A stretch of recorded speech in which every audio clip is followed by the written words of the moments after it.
Year 3, Shadows and Loyalties, the train ride. The year began with Sirius Black's escape plastered across every daily prophet. Whispers followed Neville onto the train. The boy who lived was the target.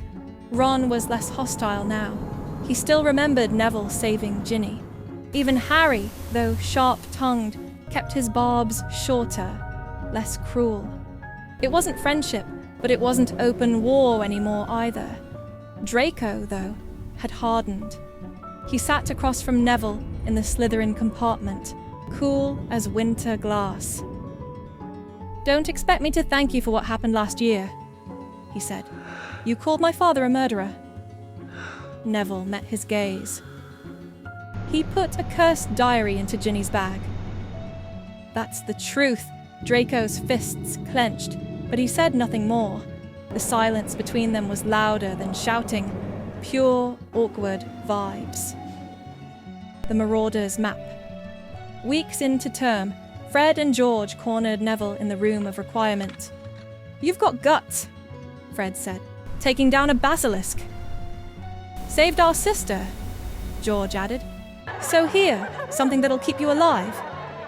They pressed a scrap of parchment into Neville's hands. "The Marauder's map," Fred whispered. "Our best tool. We're giving it to you." Neville unfolded it that night, muttering the words. "I solemnly swear that I am up to no good." The parchment blossomed with names and corridors. His breath caught. James Potter, Sirius Black, Remus Lupin, Peter Pettigrew. Ghosts of the past etched in ink. For the first time, Neville felt the map wasn't just a tool. It was a legacy. Basically Hogwarts OGPS, but dripping with lore. The cloak and the toad one cold November evening. Neville lost Trevor yet again, this time near the Forbidden Forest. Harry, lurking nearby, tossed him something. "Use this." Dad left it to me. It was the Invisibility Cloak. Neville blinked. "Why?"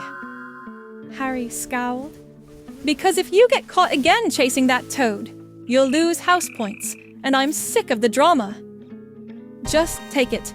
It wasn't kindness exactly, but it was the closest thing to it Neville had ever heard from Harry. Cloak in hand, he followed Trevor's trail and found himself deeper in secrets than he'd imagined. Loki, the cloak, felt like a cheat code. The Shrieking Shack, the trail of Trevor, glowing faintly under moonlight, led Neville, Ron, and Hermione into the Whomping Willow Tunnel. At its end, chaos. Sirius Black, ragged and furious, had cornered Ron, who clutched Scabbers the rat to his chest. "Give him to me!" Sirius shouted. "You don't know what he is!" Snape burst in, wand raised. "I knew it! Black, you'll pay for this!" Neville's hands shook. He pulled out the map, showing Sirius's name intertwined with Peter Pettigrew's. "It's not just Black. There's someone else." "Pettigrew, he's right there!" The room froze. Scabbers twisted in Ron's arms, fur melting, limbs stretching. A man crumpled to the floor where the rat had been. Peter Pettigrew, alive, guilty, terrified. Hermione gasped. Ron nearly dropped him. Sirius roared, "There's your traitor!" Snape's face twisted between triumph and fury. The whole thing was next level unhinged. Moony unleashed. Before anyone could act, the full moon rose. Lupin staggered, transforming before their eyes. The werewolf lunged, scattering them. Sirius fought him tooth and claw, trying to hold him back. Pettigrew used the chaos to slip free, vanishing into the night. Then came the Dementors, dozens of them, gliding out of the dark, descending on Harry, Neville, and the others by the lake. Neville tried to summon his Patronus, but only sparks flew. He collapsed, hearing his mother's screams in his head. And then, light. Harry's stag Patronus charged across the water, scattering the Dementors in a blaze of silver.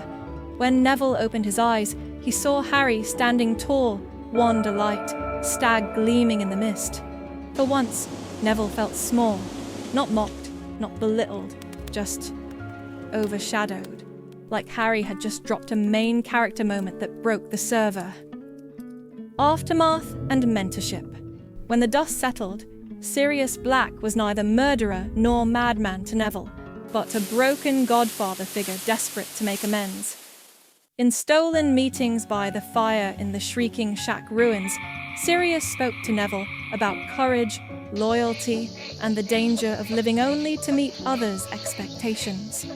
He pressed a hand to Neville's shoulder and said, "You're not James, not Harry, not anyone but yourself. That's your strength." It was during this time Trevor went missing again, vanishing into the Forbidden Forest for 3 whole weeks.